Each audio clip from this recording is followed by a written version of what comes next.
didn't throw the clay away.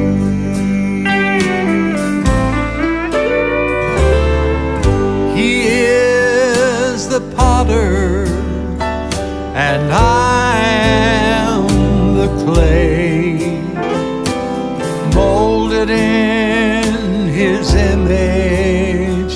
He wants me to stay. But when I stumble, when I fall, and when my vessel breaks, He just picks up all the pieces. He never throws